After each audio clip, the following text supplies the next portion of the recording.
දිවිසැරියෙහි සරදැස නිවන අසමසම දහමක පින්සාර සුගන්ධය රැගත් සනරාමර සෙවන අප සම්මා සම්බුදුරජාණන් වහන්සේට සෙවන සලසාලු දෙව් බඹුන්ගේ පූජෝපහාරයට පාත්‍ර වූ ඒ විජයශ්‍රී ජයශ්‍රී මහා බෝධීන් වහන්සේට අපගේ නමස්කාරය වේවා. ඔබත් අද සනරාමර සෙවන මේ වැඩසටහන ශ්‍රවණය කොට නරඹා අග්‍ර වූ පින්ඵල රැස් කරගන්න. රැස් කරන සියලු පින්පෙත් ඔබ සියලු දෙනාහට මේ ගෞතම බුදු සසුනේ උතුම් චතුරාර්ය සත්‍ය ධර්මය අවබෝධ කර ගැනීම පිණිසම හේතු වාසනා වෙත්වා. අයබෝවන් පින්වත් දවසක් වේවා. ඔබත් මමත් ජීවිතයේ ලබන භාග්‍යමත් අවස්ථාවක් මේ. අප මේ රැඳී සිටින්නේ අනුරාධපුරේ ඉතාමත්ම සුවිශේෂී ස්ථානයක. අනුරාධපුර උඩමළුවේ විරාජමානව වැඩ සිටින්නේ විජයශ්‍රී ජයශ්‍රී මහා බෝධීන් වහන්සේ. උන්වහන්සේ වැඩ සිටින්නා වූ මේ උතුම් පුණ්‍ය භූමියේ සිට අද දවසේදී අප සූදානම් සිරස් FM සනරාමර සෙවන මෙලෙසින් අරඹන්නට. මේ සුවිශේෂී සාකච්ඡාවක්. ඉතින් මේ සුවිශේෂීත්වය පිළිබඳව අප කතා බහ කරද්දී ඒ සඳහා සුවිශේෂී වූ අප පින්වත් මෙහෙණින් වහන්සේ නමකට අප ඉතාමත්ම ගෞරවයෙන් ආරාධනා කළා. එළඹෙන්නේ උඳුවප්පුන් පොහෝ දවසයි. ඉතින් ඊට කලින් යෙදෙන සනරාමර සෙවන මේ වැඩසටහනේදී ඒ උතුම් ජයශ්‍රී මහා බෝධීන් වහන්සේ පිළිබඳවත් සංගමිත් මහතෙරණින් වහන්සේ පිළිබඳවත් සාකච්ඡා කරන්නටයි අපේ සූදානම. අප ඉතාමත්ම ගෞරව නමස්කාරයෙන් මේ මොහොතේදී සනරාමර සෙවනින් ආරාධනා කරනවා අනුරාධපුර ධම්සරණී මෙහෙණිය ආශ්‍රමයේ අනුශාසිකා පින්වත් මහනුවර උත්තරා මෙහෙණින් වහන්සේට ඉතාමත්ම ගෞරව නමස්කාරයෙන් පිළිගන්නවා මෙහෙණින් වහන්සේ. තෙරුවන් සරණයි. සනරාමර සෙවන වැඩසටහන ශ්‍රවණය කරන නරඹන ඔබ හැම දිනාටම අනුරාධපුර උඩමළුවේ වැඩ සිටින ජයශ්‍රී මහා බෝධීන් වහන්සේගේ ආශිර්වාදයෙන් අපගේ බුදුරජාණන් වහන්සේගේ ආශිර්වාදයෙන් ඔබ හැම දිනාටම සියලු රැකවරණය සිත සැලසේවා කියලා ආශිර්වාද කරනවා.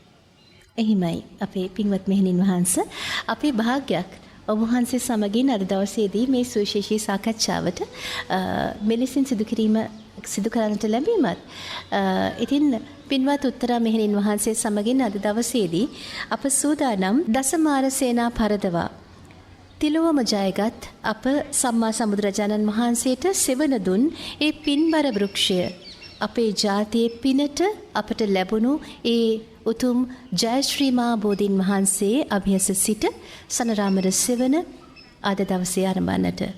එහෙමනම් මේ මොහොතේදී මේ වැඩසටහන ඔබ සිරස රේඩියෝවෙන් ශ්‍රවණය කරනවා වගේම අද උදෑසන 10:30 සිට සනරාමර සෙවන YouTube නාලිකාවෙන් නරඹන්නටත් අප ආරාධනා කරමින් අපේ වැඩසටහන මින් ආරම්භ කරනවා.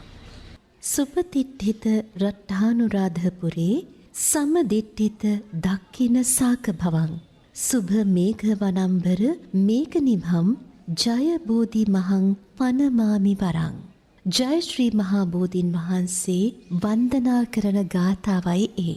මගේ රටේ බෞද්ධ සංස්කෘතිය ආරම්භ වුණේ ක්‍රිස්තු පූර්ව 3 වන සියවසේදී. ඒ උතුම් මහින්දාගමනයෙන් පසුවයි. ඉන් පසුව ජනතාවට බැඳුම් පිඳුම් කිරීම සඳහා බුදුරජාණන් වහන්සේට බුද්ධත්වය වෙනුවෙන් සෙවන සලසා දුන් දඹදිව බුද්ධ ගයාවේ පිහිටි ශ්‍රී මහා බෝධීන් වහන්සේගේ දක්ඛින ශාඛාව සංඝමිත්තා මහරහතන් වහන්සේ ප්‍රමුඛ දූත පිරිස ලංකාවට වැඩමවා එතැන් පටන් එක්කල පාලකයා වූ දෙවන පෑතිස් රජුන් අනුරාධපුර මහමෙවුනා උයනතෙක් රැගෙන ගොස් රෝපණය කළ බවයි මහාවංශය මහා බෝධිවංශය සහ සිංහල බෝධිවංශය ආදී ග්‍රන්ථවල සඳහන්ව ඇත්තේ.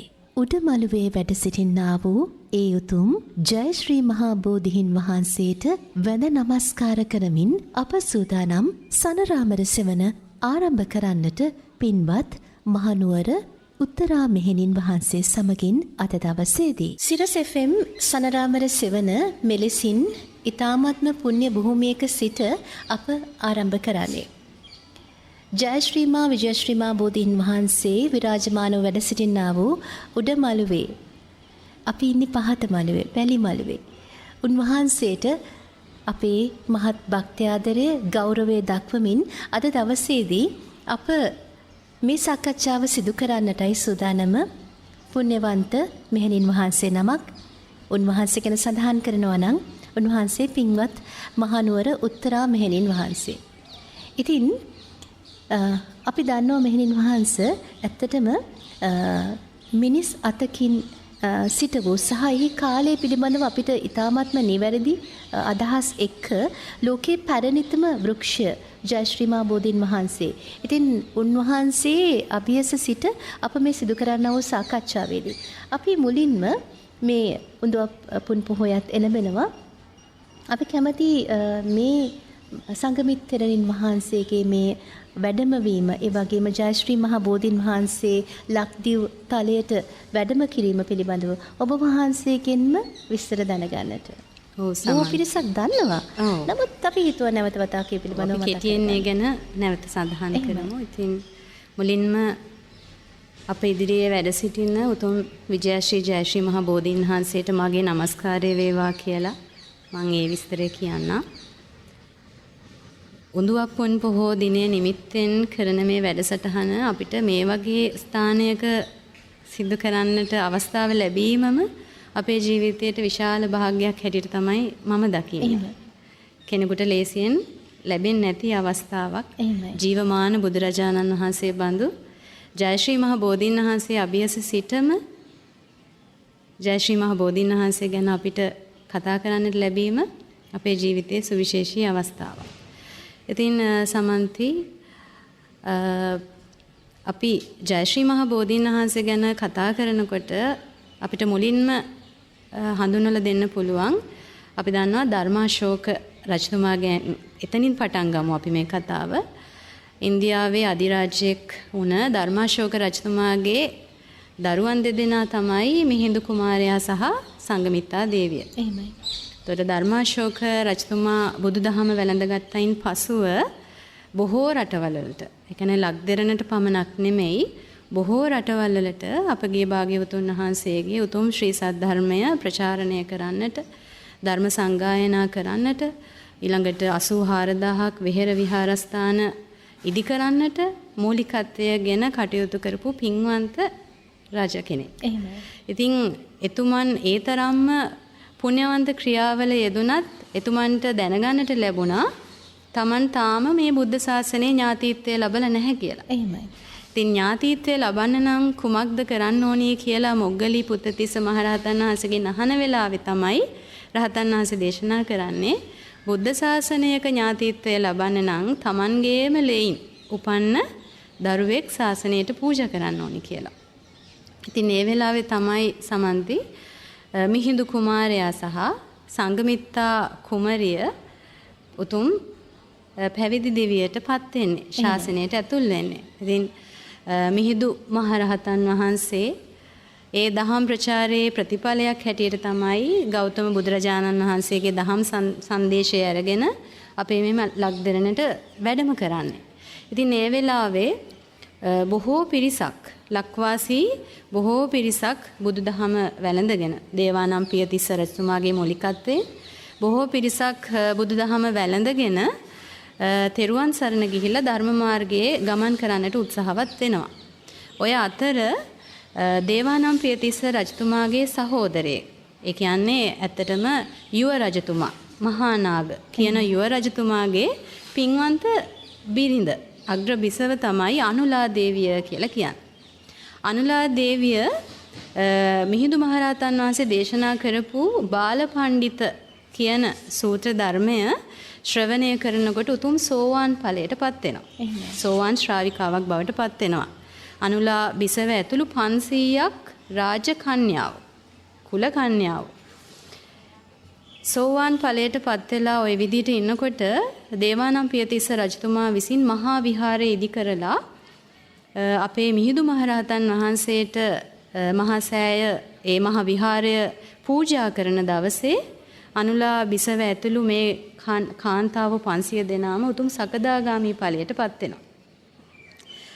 ඒ වෙලාවේ තමයි රජතුමාගෙන් ඉල්ලීමක් කරන්නේ දේවයන් වහන්සේ අපිට මේ සම්බුද්ධ ශාසනය තුල උතුම් පැවිදි භාවයට පත් වෙලා අපිට මේ ශාසන පිළිවෙත් පුරන්නට භික්ෂුණීන් වහන්සේලා හැටියට මේ ශාසනය තුල අපිට වතපිළිවෙත කරන්නට අපව පැවිදි කරනසේක්වා කියලා. ඉතින් මේ වෙලාවේ සමන්ති දේවානම්පියතිස්ස රජතුමා මිහිඳු මහරහතන් වහන්සේට මේ කාරණය කියනකොට මිහිඳු මහරහතන් වහන්සේ දේශනා කරනවා රජතුමනි මම ස්වාමින් වහන්සේ නමක් හැටියට මට කාන්තාවන් පැවිදි කරන්න මට අවසර නැහැ. මට කැප නැහැ. එහෙමයි. ඒකට සුදුසුම කෙනා දඹදිවේ ඉන්නවා. ඒ මගේ නැගණිය සංගමිත්තා තෙරණිය. සංගමිත්තා තෙරණිය මගේ නැගණිය අපි මව් භූමියට වඩම්ම වගෙන පැමිණිලා මේ පින්වත් කාන්තාවන්ට පැවිද්ද වෙනුවෙන් අපි අවස්ථාව ලබා දෙමු කියලා කියනවා. ඉතින් සමන්ති මේ ලක්දෙරණේ විශේෂත්වයේ කාන්තාව හා බැඳුණු විශේෂත්වයේ එකක් තමයි මුලින්ම මේ මව් භූමිය තුල ලංකාද්වීපය තුල මගපලලාභී ශ්‍රාවකයෝ හැටියට බිහි වුණේ කාන්තාව. එහෙමයි. පිරිමි කෙනෙක්ට කලින් අනුලා බිසව ඇතුළු මේ 500ක් කාන්තාව තමයි මාර්ගඵලලාභී ශ්‍රාවකයෝ හැටියට මේ මව් භූමිය තුල මුලින්ම බිහි වුණේ. ඉතින් ඒක කාන්තාවන් හැටියට ඔබ අපි හැමදෙනාට මේක විශේෂ අවස්ථාවක්.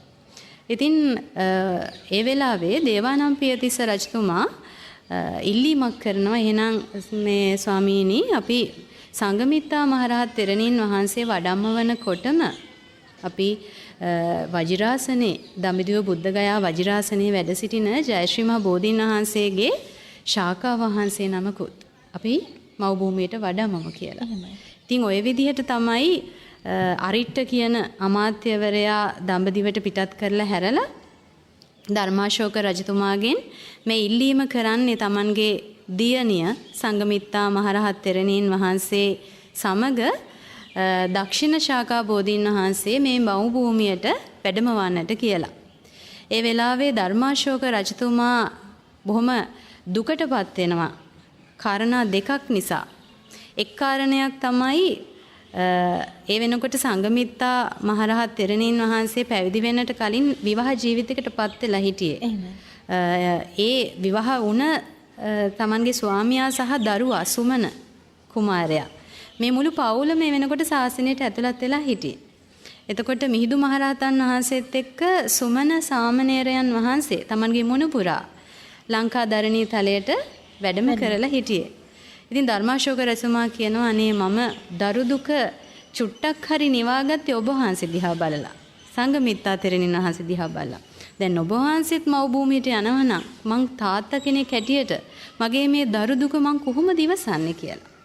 ඉතින් කොහොම හරි Tamanගේ සහෝදර ස්වාමීන් වහන්සේගේ වචනයට පිටුපාන්නට බැරි නිසා ලංකා දරණී තලයේ බොහෝ කාන්තාවන්ට ලොකු සේවයක් වෙන නිසා දුකෙන් නමුත් මේ අවස්ථාවට අවසර දුන්නා. එහෙමයි. ඉතින් ඔය විදිහට ඊළඟ දෙවනි කාරණය තමයි සමන්ති ධර්මාශෝක රජතුමා කල්පනා කරා මම කොහොමද ජීවමාන බුදුරජාණන් වහන්සේ බඳු බෝධීන් වහන්සේගේ ශාඛාවක් ඡේදනය කරන්න මම ආයුධයක් තියන්නේ කොහොමද බෝධීන් වහන්සේට?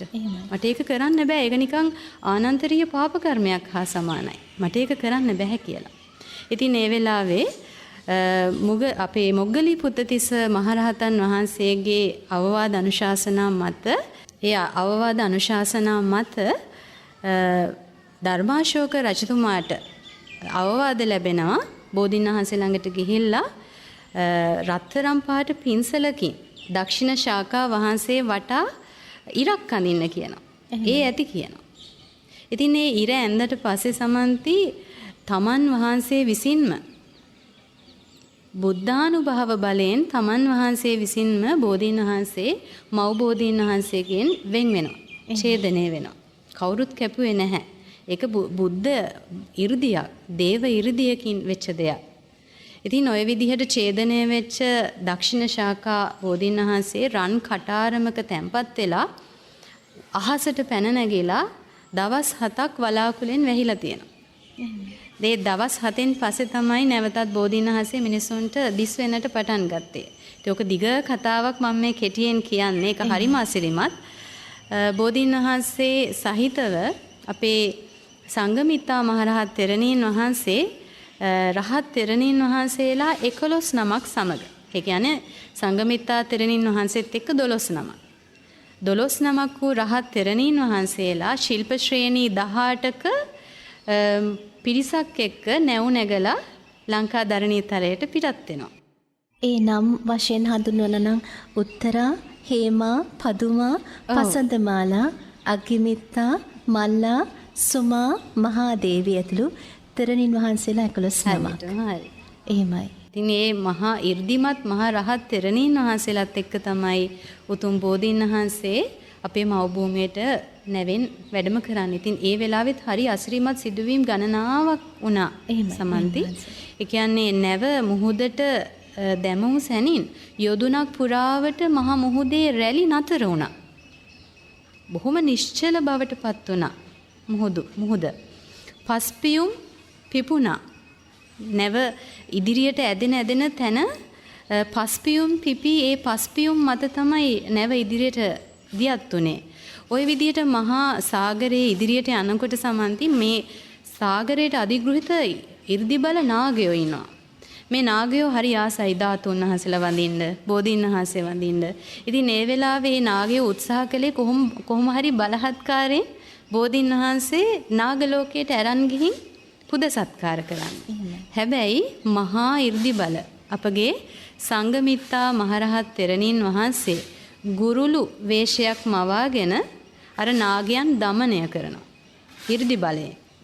ඉතින් ඒ වෙලාවේ මේ නාගයෝ සංඝමිත්තා තෙරණීන් වහන්සේ ළඟට ඇවිල්ලා ආයාචනා කරනවා, බැගෑපත් ඉල්ලනවා, අනේ මහා 이르දිමත් තෙරණීන් වහන්සේ අපි කෙරෙහි අනුකම්පාවෙන් අපිට දින 7කටවත් බෝධීන් වහන්සේ අපේ නාග ලෝකයට වැඩම කරවලා අපිට පුද සත්කාර දක්වමින් අපිට පින් රැස් කර ගන්නට අවස්ථාව දෙන්න කියලා. ඉතින් තෙරණීන් වහන්සේගේ අවසරයෙන් සමන්ති දින 7ක් නාග ලෝකේ නාගයන්ගේ මහත් වූ පූජා සත්කාර මැද්දේ බෝධීන් වහන්සේ වැඩ සිටිනවා. ඒ දින 7න් පසු නැවතත් බෝධීන් වහන්සේ අපේ මව් භූමියට පැමිණෙනවා.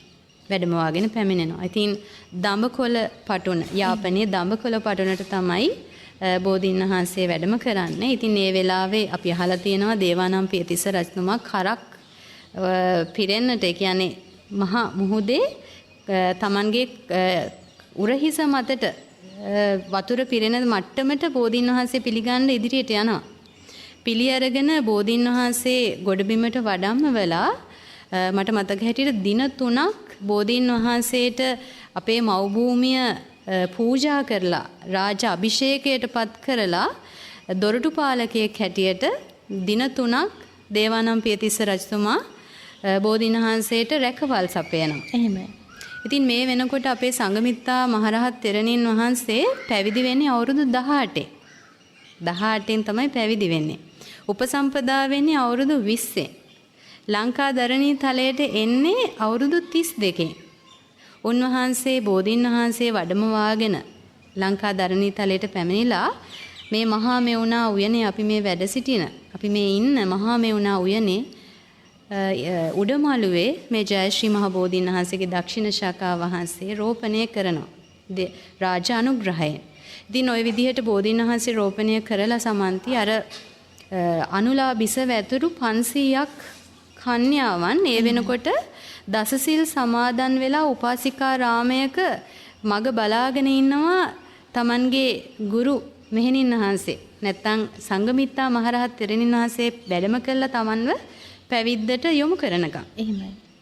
ඉතින් අනුලා බිසව ඇතුළු මේ 500ක් කුල කන්‍යාවන් පැවිදි කරවලා භික්ෂුණී සංඝයා මේ ලක්දරණී තලය තුල පිහිටවනවා උතුම් සංඝමිත්තා මහරහත් තෙරණින් වහන්සේ විසින්. ඉතින් සමන්ති ඇත්තටම කියනවා නම් අපි මේ කාරණේ කියන්නට ඕනේ. ඒ තමයි මිහිඳු මහරහතන් වහන්සේව අපි හඳුන්වන්නේ අනුබුදු මිහිඳු මහරහතන් වහන්සේ කියලානේ.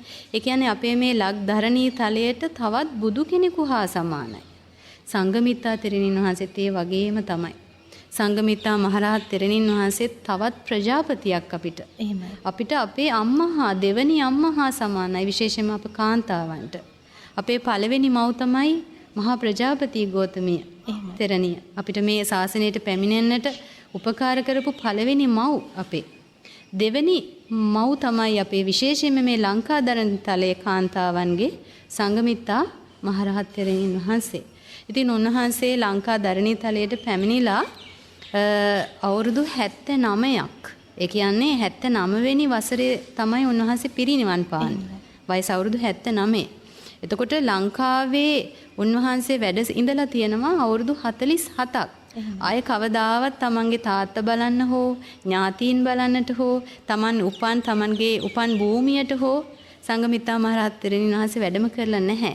ඒ අවුරුදු 47 පුරාවටම මේ මව් භූමිය තුළ විශේෂයෙන්ම කාන්තාවන්ට මේ ශාසනය තුළ පැවිදි පිළිවෙත් පුරන්නට අප්‍රමාණ කැපකිරීම කරපු උත්තමාවිය තමයි සංඝමිත්තා මහරහත් තෙරණින් වහන්සේ කියන්නේ. බොහොම පින්වත් උත්තර මෙහෙණින් වහන්සේ ඒ තාමත්ම වටිනා කාරණාවන් ඔබ වහන්සේ අපට පහදා දුන්නා. ඇත්තටම එවක ඒ බ්‍රාහ්මණ ජෛන ආදී මිත්‍යා මත පරාජය කරමින් ඒ බැඳී තිබුණු අදහස් පරාජය කරමින් කාන්තාවට නිසි ගෞරවය ලබා දුන්නේ උන්වහන්සේගේ වැඩමවීමෙන්. ඉතින් අපි ඒ පිළිබඳව අද දවසේදී කතා බහ කරන්නට සූදානම්. අපි මේ රැඳී සිටින්නේ ඉතාමත්ම පුණ්‍ය භූමියක ඒ ජයශ්‍රී මහා බෝධීන් වහන්සේ වැඩ සිටින්නා වූ උඩමළුවේ උන්වහන්සේ වැඩ සිටින්නා වූ මේ පුණ්‍ය භූමියේ පහත වැලිමළුවේ උන්වහන්සේ වැඩ සිටින පරිශ්‍රයේ. ඉතින් සනරාමර සෙවන ශ්‍රවණය කරන ඔබට අප ආරාධනා කරනවා අද උදෑසන 10:30ට සනරාමර සෙවන YouTube නාලිකාව subscribe කරන්න. ඔබට මේ වැඩසටහන සියලු දර්ශන සහිතව නරඹන්නට අවස්ථාව උදාපත් වෙනවා. බෝධි උච්චති චතුස්සු මග්ගේ ඥානං. පුරාණ අටුවාචාරින් වහන්සේ බෝධි යනු කවරේදැයි විමසූ විට ලබා දුන් අදහසයි ඒ. ඒ අනුව චතුරාර්ය සත්‍ය අවබෝධය බෝධිය ලෙසින් දැක්වුවහ. ඒ වගේම බෝධිය යනු චතුරාර්ය සත්‍යයට තවත් නමක්. එනිසාම බෝධි පූජාව බුදුරජාණන් වහන්සේගේ චතුරාර්ය සත්‍ය ඥානයට සර්වඥතා ඥානයටත් උපහාරයක්. එවන් වූ ජයශ්‍රී මහා බෝධීන් වහන්සේ නමස්කාර කරමින් උන්වහන්සේ වැඩ සිටින්නා වූ අනුරාධපුර පුණ්‍ය භූමියේ වැලිමළුවේ තැනුණු සනරාමර සෙවණයි ඔබ මේ ශ්‍රවණය කරන්නේ සනරාමර සෙවණ YouTube නාලිකාවෙන් ඔබ නරඹන්නේ. අද දවසේදී සනරාමර සෙවණ මේ වැඩසටහන අප සිදු කරන්නේ අනුරාධපුර උඩමළුවේ විරාජමානව වැඩ සිටින්නා වූ විජයශ්‍රී ජයශ්‍රී මා බෝධීන් වහන්සේ අභියස සිටයි. ඉතින් පින්වත් උත්තරා මෙහෙණින් වහන්සේ සමගින් අද දවසේදී අපේ මේ සාකච්ඡාව සනරාමර සෙවණ වැඩසටහන සිදු කරන අතරත අපිට පෙනෙනවා බොහෝ පිරිසක් මෙහෙණින් වහන්සේ ඇත්තටම අපි මේ පටිගත කිරීම සිදු කරන්නේ සති දවසක. සෙනසුරාදාවේ ඔබ මේ ශ්‍රවණය කළත් ඔබ අපේ YouTube නාලිකාවෙන් සනරාමර සෙවණ තුලින් නැරඹුවත් මේ පටිගත කිරීම අප සිදු කරන්නේ සතිය දිනක. මේ සතිය දිනක වුණත් මේ උතුම් පුණ්‍ය භූමියේ ජයශ්‍රී මා බෝධීන් වහන්සේ අභියසට උන්වහන්සේ වැඳ පුදා ගන්නට බොහෝ පිරිසක් පැමිණලා තියෙනවා. මේ මොහොතේදී ඔබට දකින්නටත් පුළුවන්. පින්වත් මෙහෙණින් වහන්සේ අපේ ජීවිතයේ ප්‍රාර්ථනාවන් තියෙනවා. ගොඩක් වෙලාවට අපේ ජීවිතේට පුංචි හරි කරදරයක් ඒක කියාගන්න බැරි ප්‍රශ්නයක් වෙන්න පුළුවන්. මෙහෙම දෙයක් ආවන් පස්සේ අපි ප්‍රාර්ථනාවන් සිදු කරනවා. විශේෂයෙන්ම ජයශ්‍රී මහා බෝධීන් වහන්සේ ගැන අප කල්පනා කරමින් උන්වහන්සේකින් ඒ පිහිට ආයාචනා කරනවා. අනේ මගේ මේ ප්‍රශ්නෙට යම් පිළිසරණක් දෙන්න ජයශ්‍රී මහා බෝධීන් වහන්සේ කියලා. එන්න පුළුවන් අය මේ පුණ්‍ය භූමියට පැමිණෙනවා. එන්නට බැරි අය රෝහලේ වෙන්න පුළුවන්, ගිරන් සයනේ වෙන්න පුළුවන්, තමන්ගේ නිවසේ ඉඳලා වෙන්න පුළුවන් පිහිට ප්‍රාර්ථනා කරනවා. නමුත් අපි මේ ප්‍රාර්ථනාවන් සිදු කිරීම පිළිබඳව ජයශ්‍රී මා බෝධීන් වහන්සේගෙන් පිහිට පැතීම පිළිබඳව ඔබ වහන්සේගේ අදහස පිළිබඳවත් අප දැනගන්නට කැමතියි. ඔව් සමන්ති ඒක හොඳ ප්‍රශ්නයක්. දැන් අපේ භාග්‍යවතුන් වහන්සේගේ අපගේ බුදුරජාණන් වහන්සේගේ ධාතුන් වහන්සේලා ආකාර තුනක්නේ ශාරීරික ධාතු. ඊළඟට පාරිභෝගික ධාතු. ඊළඟට උද්දේශික ධාතු. දැන් අපේ ජයශ්‍රී මහා බෝධීන් වහන්සේ කියලා කියන්නේ බුදුරජාණන් වහන්සේගේ පාරිභෝගික ධාතුන් වහන්සේ නමක්. බුදුරජාණන් වහන්සේ පරිහරණය කළා. කුමකටද පරිහරණය කළේ? උතුම් සම්මා සම්බුද්ධත්වය සාක්ෂාත් කරගන්නට බුදුරජාණන් වහන්සේට අප මහා බෝසතාණන් වහන්සේට සෙවණ සැලසුවා. ඒ නිසා පාරිභෝගික ධාතුවක්.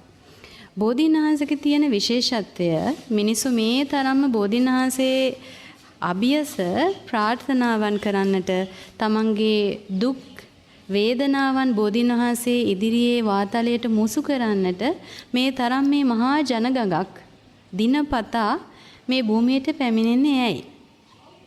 ඒකට හේතුව තමයි සමන්ති අපේ බුදුරජාණන් වහන්සේගේ ශාරීරික ධාතුන් වහන්සේලා බොහෝ විට අපිට දැසට පේන්නේ නැහනේ. චෛත්‍යයක කරඬුවක තැන්පත් කරලා තියෙනකොට අපිට පේන්නේ චෛත්‍ය පමණයි. ධාතුන් වහන්සේලා අපේ ඇසට ජීවමානව දකින්නට ලැබෙන්නේ බොහෝම කලාතුරකින්. නේ? එතකොට දැන් ජයශ්‍රී මහා බෝධීන් වහන්සේ අපිට ජීවමානව අපේ දැසට කිසිම බාධාවක් නැතුව දැක ගන්න පුළුවන්. එතකොට අර ජීවමාන ගතියත් එක්ක අනේ මගේ දුකට පිහිට වෙයි කියන විශ්වාසය මිනිස්සු අතර ඇති වෙන්න ඒක හේතුවක්. අපේ පියවි ඇසට දකින්න තියෙනවා. බෝධීන් වහන්සේ අපේ ඉදිරියේ වැඩ සිටිනවා. අන්න ඒ ජීවමාන ස්වභාවයත් එක්ක අනාදිමත් කාලයක සිට ඉස්සර කාලේ ඉඳලම මිනිසයන් හරියට පෙළඹිලා ඉන්නවා.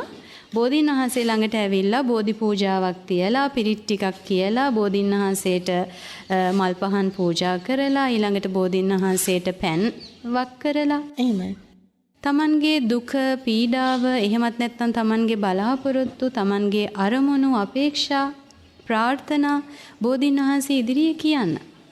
කියන්නේ විශ්වාසයි බෝධීන් වහන්සේ ඉදිරියේ මම මේ ප්‍රාර්ථනාව කළොත් මම මේ අදිෂ්ඨානය ගත්තොත් මගේ මේ දුක කිව්වොත් මට අනිවාර්යෙන් පිහිටක් ලැබෙනවා කියන පළවෙනියටම මිනිසයාගේ හිතේ කාලයක් තිස්සේ ඇතිවෙච්ච බලවත් විශ්වාසය තමයි අපිට මේ පේන්නේ. එහෙමයි.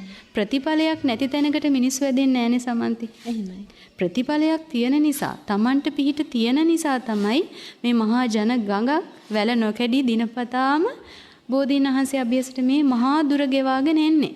මේ එන පිරිස මේ අනුරාධපුර පූජා නගරේ ඉන්න අයම නෙමෙයි. මේ බොහෝ පිරිසක් ඊට වඩා බොහෝම දුර ඈත ඉඳලා තමන්ගේ දුක, වෙහෙස, පීඩාව, තමන්ගේ ප්‍රාර්ථනා, තමන්ගේ අභිවෘද්ධිය, තමන්ගේ අනාගත යහපත වෙනුවෙන් බුදුරජාණන් වහන්සේ ජීවමානව බැහැ දකින්නට එනවා වගේ මේ එන්නේ.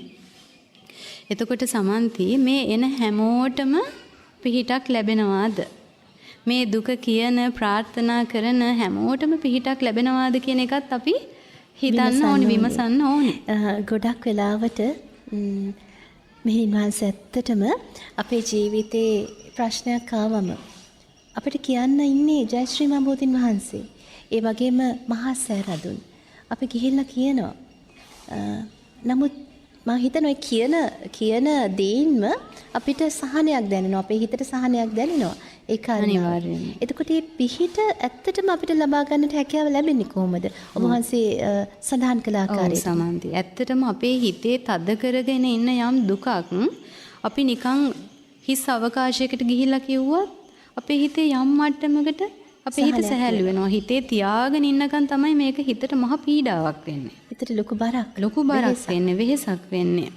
එතකොට විශේෂයෙන්ම නිකන් තැනකට ගිහිල්ලා හෝ වෙනත් පුද්ගලයෙකුට ගිහිල්ලා තමන්ගේ හිතවතුකට, යාළුවෙකුට තමන්ගේ දුක කියනවට වඩා බුදුරජාණන් වහන්සේ බඳු බෝධීන් වහන්සේ අභියස තමන්ගේ මේ දුක වාතලයට මුසු කරනකොට අර බුද්ධානුභාවයෙන් බෝධීන් වහන්සේගේ තියෙන තාම තිබෙන ඒ සත්‍ය බලයෙන් ඒ මහා බලයෙන් තමයි ඒ මිනිස්යාගේ ජීවිතයට 100%ක් නැතත් මේ එන හැමෝටම 100%ක හරි සැනසීමක් ලැබෙනවා. 100%ක හරි පිහිටක් ලැබෙනවා. එතකොට ඕක 100%ක්ම ඔය පිහිට ලැබෙන්න නම් බෝධීන් වහන්සේට 100%ක් ප්‍රතිඵල අපිට දෙන්න බෑ. අපි ළඟත් තිබිය යුතු සුදුසුකම්, ගුණාංග තිබෙනවා. ඒ තමයි අපි බෝධීන් වහන්සේ ළඟට පැමිණිලා වන්දනාමාන කරලා යම් ප්‍රාර්ථනයක් හෝ වේවා, යම් දුකක් කරදරයකට, රෝග පීඩාවකට, එහෙමත් නැත්නම් විභාගයකින් ජය ලබන්නට, රැකියාවකට, විවාහ ජීවිතයකට මේ බොහෝ දේවල් තියෙනවානේ මිනිස්සුන්ගේ අවශ්‍යතා. මේ වගේ දෙයකට බෝධීන් වහන්සේ ළඟට පැමිණෙනකොට පළවෙනිම දේ තමයි තමන් බුදුන් සරණ ගිහින්, දහම් සරණ ගිහින්, සංඝුන් සරණ ගිහින්, තෙරුවන් සරණ තුල මනවින් පිහිටන්නට ඕනේ. ඒක තමයි පළවෙනි දේ. මට පිහිට තියෙන්නේ බුදුරජාණන් වහන්සේගෙන් පමණයි. නත්ති මේ සරණං අඤ්ඤා බුද්ධෝ මේ සරණං වරා. මගේ ප්‍රශ්නවලට පිහිට තියෙන්නේ බුදුරජාණන් වහන්සේ ළඟ පමණයි. වෙන පිහිටක් නැහැ. ඔන්න ඔය තිසරණය බලවත් තමන් තුළ ඇති කරගෙන තිසරණ සරණ ගිය ශ්‍රාවකයෙකු හැටියට පළවෙනි එක තමයි තමන්ගේ තිසරණය. දෙවෙනි කාරණය තමයි සමන්ති සිල්වත් භාවය. එහෙමයි. දැන් ගිහි කෙනෙකුට නම් පංචශීලය තමයි නිත්‍ය සීලය. එතකොට ওই පංචශීල සිල්පද පහ තමන්ට පුළුවන් උපරිමයෙන් ආරක්ෂා කරන්න ඕන. කැඩෙන අවස්ථා එන්න පුළුවන් ගිහි කෙනෙකුට. මම කියන්නේ පුළුවන් උපරිමයෙන්. පුළුවන් උපරිම දිවි හිමියෙන් තමන් සිල් රකින්න කෙනෙක් වෙන්න ඕනේ. එතකොට තෙරුවන් සරණ යෑමත් පංචශීලය තුල පිහිටා සිල්වත් ශ්‍රාවකයෙක් හැටියට බෝධීන් වහන්සේ ළඟට එනකොට අපේ ගත සුදු පිරුවට වලින් අපි පිරිසිදු කරගෙන පිවිතුරු කරගෙන එනවා වගේම අපේ හිතත් අපි පිරිසිදු කරගෙන තමයි මෙතෙන් එන්නේ. එහෙමයි. ගතේ පිරිසිදුකම, කයේ පිරිසිදුකම විතරක් ප්‍රමාණවත් නැහැ. ගොඩක් අය බෝධීන් වහන්සේ ළඟට එනකොට ගොඩක් උත්සාහවත් වෙන්නේ කිලි මම මස් මාළු කන්න නැතුව සතියක් හිටියා. නිර්මාංශව හිටියා. මෙහෙම අර ගතේ පිරිසිදුකම ගැන විතරයි හිතන්නේ. නමුත් ගතේ පිරිසිදුකමට වඩා තමන්ගේ හිතේ පිරිසිදුකමයි වටින්නේ. බෝධීන් වහන්සේ අභියස තමන්ට සැබෑ පිහිට පිළිසරණ ලබන්න නම්. බෝධීන් වහන්සේ ළඟට ඇවිත් සමන්ති අපි බෝධීන් වහන්සේට අපි අගෞරවයක් ඇති නොවන විදිහට. මොකද බෝධීන් වහන්සේ කියන්නේ සුළුපටු දෙයක් නෙමෙයි. බෝධීන් වහන්සේට ඉස්සල්ලාම බෝධි පූජාව තිබ්බේ අපි නෙමෙයි. කවුද? අපගේ තථාගත බුදුරජාණන් වහන්සේ කෘතවේදී වුණා. ලෝකේ පළමු බෝධි පූජාව. අපගේ සම්මා සම්බුදුරජාණන් වහන්සේට සම්බුද්ධත්වයට සෙවන සැලසීමේ කෘතවේදී බව දින 7ක් එක දිගට දින 7ක් නේත්‍රා විදහාගෙන බෝධීන් වහන්සේ දිහා අප බුදුරජාණන් වහන්සේ බලා සිටියා. ඒකට කියනවා අනිමිස ලෝචන පූජාව. ඒක තමයි ඔයා කිව්වා වගේ පළවෙනි බෝධි පූජාව. ඉතින් එවැනි විදිහට බුදුරජාණන් වහන්සේගේ නේත්‍රා වලින් සතියක් අභිෂේක ලැබපු අපගේ බෝධීන් වහන්සේට අපිට කිසි ලෙසකින්වත් අගෞරවයක් වෙන විදිහට, හිංසාවක් පීඩාවක් වෙන විදිහට, කරදරයක් වෙන විදිහට අපි බෝධීන් වහන්සේ අභියස කටයුතු කරන එක අපිට වටින්නේ නැහැ. ඒක අපිට සුදුසු නැහැ. ඒ නිසා විශේෂයෙන්ම බෝධීන් වහන්සේගේ මේ දේවල් සම්බන්ධ කොච්චර කිව්වත් මිනිස්සු මං කියන්නේ 100% මේක වළක්වන්න පුළුවන් කියලා. නමුත් කෙනෙකුට මේක එක්කෙනෙක් හරි අපි මේ කියන දේෙන් හැදුනොත් ඒක තමයි අපි මේ ගන්න උත්සාහයෙන් අපිට ලබන ප්‍රතිඵලය. ඒ නිසා බෝධීන් වහන්සේගේ ශාඛා වහන්සේලාගේ උඩට පැනලා අතු බිමට කරලා අර පුංචි පුංචි පාට රෙදි කෑලි වලින් පොඩි පොඩි කොඩිවැල් හදාගෙන ඊළඟට විවිධ නම් ලියලා අපල දුරු වේවා, මෙහෙම රෝග පීඩා දුරු වේවා, අහිංසක හිතින් මිනිස්සු මේ දේවල් කරන්නේ. හැබැයි නොදැනුවත්කමින් ඒ තුලින් පිහිට බලාපොරොත්තුෙන් කළාට නොදැනුවත්ම ශාස්ත්‍රුන් වහන්සේට බෝධීන් වහන්සේට යම් අගෞරවයක්, හිංසාවක්, පීඩාවක් ඇති වෙනවා. නේද? ඉතින් ඒ නිසා විශේෂයෙන් බෝධීන් වහන්සේගේ අතු පහලට නමලා සමහරට කැඩෙන අවස්ථාවක් තියෙනවා. දැන් මේ පරිවාර බෝධීන් වහන්සේලා බොහෝ ප්‍රමාණයක් ඉන්නවා. ඒතකොට උඩමළුවේ බෝධීන් වහන්සේට එහෙම කරන්න බැයි නම් කරන්නේ මේ පරිවාර බෝධීන් වහන්සේලා ඒ විදිහට කොඩිවැල් වලින් පලන්දලා මේ දේවල් කරනවා. ඉතින් ඒ කොඩියක නෙමෙයි ඇත්තටම සමන්ති අපිට ආශිර්වාදය තියෙන්නේ. කොඩි වැලක් ගැට ගහපු පමණින්, පඳුරක් ගැට ගහපු පමණින්, මල් මාලයක් පලඳපු පමණින් ඒ කොඩි වැලේ හෝ වේවා, ඒ මල් මාලයේ හෝ වේවා, ඒ පඳුරේ හෝ වේවා නෙමෙයි පිහිට තිබෙන්නේ. ඒ කිසි දෙයක් කරන්නේ නැතුව අපිට බෝධීන් වහන්සේගෙන් 100% පිහිට ගන්න පුළුවන්. ඒ පිහිට ගන්න නම් අර කලින් කිව්වා වගේ සිල්වත් වෙලා තෙරුවන් සරණ ගිහිල්ලා බෝධීන් වහන්සේ ළඟට ඇවිල්ලා සිත්සේ පහන් දල්වලා සිත්සේ මල් පූජා කරලා සිත්සේ පැන් පූජා කරලා බෝධීන් වහන්සේ අභියස වාඩි වෙලා හිත හොඳට එකඟ කරගෙන හිත කලබල කරගන්න නැතුව හිත හොඳට එකඟ කරගෙන තෙරුවන් සරණ ගිහිල්ලා ගාථා සජ්ජායනා කරමින් පිරිත් සජ්ජායනා කරමින් මුලින් බුද්ධ වන්දනාව කරන්න. එහෙමයි. හිත එකඟ කරගෙන බුද්ධ වන්දනාව කරන්න. ඊට පස්සේ බෝධීන් වහන්සේ වන්දනා කරන ගාථා තියෙනවා. ඒ ගාථා සජ්ජායනා කරලා වන්දනා කරන්න. එහෙම හොඳට විනාඩි 20ක් පැය භාගයක් හොඳට අරගෙන හොඳට බුදුන් වැඳලා බෝධීන් වහන්සේ දිහා දැස් දල්වාගෙන අපි අපේ වචනයෙන් හරි හිතෙන් හරි අපේ දුක අපේ පීඩාව අපේ තිබෙන ප්‍රාර්ථනය බලාපොරොත්තුව බෝධීන් වහන්සේ දිහා බලාගෙන අපි කියලා බෝධීන් වහන්සේගෙන් පිහිට අපි ප්‍රාර්ථනා කරොත් ඉල්ලුවොත් ඊට පස්සේ බෝධීන් වහන්සේට අධිග්‍රහිත දෙවි දේවතාවුන් වහන්සේලා ඉන්නවා. මේ පූජා නගරයට අධිග්‍රහිත බොහෝ දෙවි දේවතාවුන් වහන්සේලා ඉන්නවා. ඒ දෙවි දේවතාවුන් වහන්සේලාගෙන් පිහිට ඉල්ලුවොත් සමන්ති ආය අමුතුවෙන් කොඩි ගැට ගහන්න අවශ්‍ය නැහැ. පඳුරු ගැට ගහන්න අවශ්‍ය නැහැ. ඒ කාන්තයෙන්ම බෝධීන් වහන්සේගෙන් පිහිට ලැබෙනවාමයි. ඒක සත්‍යයක්. ඒක අත්දැකීමෙන් කියන්නේ. ඔය මොනවත් කරන්නේ නැතුව පිහිට ලබා ගන්න අයත් අපි අතර ඉන්නවා. ඉතින් ඒ නිසා මං හිතන්නේ මම අපේ මේ වැඩසටහන බලන අහන අපේ පින්වතුන්ගෙන් මං කරන්නේ ඉල්ලීමක් කරන්නේ ඔබට පුළුවන් නම් බෝධීන් වහන්සේ ජීවමාන බුදුරජාණන් වහන්සේ හැටියට දැක්කොත් අපි කවදාවත් බුදුරජාණන් වහන්සේගේ ඇඟේ එල්ලෙන්නේ නැහනේ. එහෙමයි. නේ? අපි බෝධීන් වහන්සේ මේ ඉන්නේ ජීවමාන බුදුරජාණන් වහන්සේ කියලා දැක්කොත් කවදාවත් බුදුරජාණන් වහන්සේගේ ඇඟේ අපි පඳුරු ගැට ගහන්නේ නැහැ. කොඩිවැල් එල්ලන්නේ නැහැ. ඒ නිසා හැම වෙලෙම සමචිත්තේ සමඵලං සමසිත උපදවාගෙන යමෙක් කටයුතු කරොත් සමඵල ලැබෙනවා. ඒ කියන්නේ සමචිත්තේ සමඵලං කියන්නේ සමන්ති ජීවමාන බුදුරජාණන් වහන්සේ මේ වැඩ ඉන්නේ සමසිත.